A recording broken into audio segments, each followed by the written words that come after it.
22শে September 2024 কলকাতায় আয়োজিত international kick বক্সিংয়ে নিজ বিভাগে চ্যাম্পিয়ন রাজবংশী কন্যা রুমা বর্মন। রুমার বাড়ি উত্তর দিনাজপুর জেলার রায়গঞ্জ থানার অন্তর্গত কাশিবাটি গ্রামে। একটা ছোট্ট গ্রাম থেকে আজ রুমা ইন্টারন্যাশনাল কিক বক্সিংয়ে চ্যাম্পিয়ন হয়েছে। রুমা জানায় সে বর্তমানে রায়গঞ্জ সুরেন্দ্রনাথ মহাবিদ্যালয়ের প্রথম বর্ষের দ্বিতীয় সেমিস্টারের ছাত্রী। রুমার কোচ বিপুল সরকারের হাত ধরেই সে মাত্র 3 থেকে 4 বছরের প্র্যাকটিসেই আজ বিশ্ব দরবারে নাম লিখিয়েছে।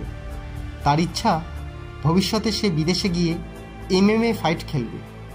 তোমার এই সাফল্যকে কুর্নিশ জানায় নর্থ বেঙ্গল সমাচার। আমার নাম রুমা বর্মন। আমার বাড়ি উত্তর অশোকপল্লী, প্যাকেটে কাশিবাটি, রায়গঞ্জ থানার অন্তর্গত। আমি রায়গঞ্জ সুরেন্দ্রনাথ মহাবিদ্যালয়ে পড়াশোনা করি।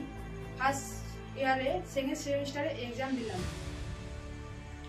আমি কিক বক্সিং টাইটেল বেল্টে চ্যাম্পিয়ন হয়েছি। খেলাটা হয়েছিল কলকাতা জোকা হাসানপুরে। এই খেলার সাফল্য পেয়ে আমার পরিবার সহ আমার যিনি প্রশিক্ষণ দেন সবাই খুশি। যিনি আমাকে প্রশিক্ষণ দেন ওনার নাম হচ্ছে বিপুল সরকার। ওনার হাত ধরেই এত দূর আমি যেতে পেরেছি। ভবিষ্যতে ইচ্ছা আছে MMA ফাইট খেলবো বিদেশে গিয়ে।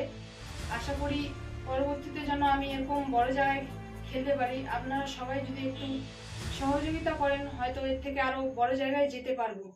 আপনারা দেখছেন নর্থ বেঙ্গল সমাচার, উত্তরের বার্তা, সত্যের পথে।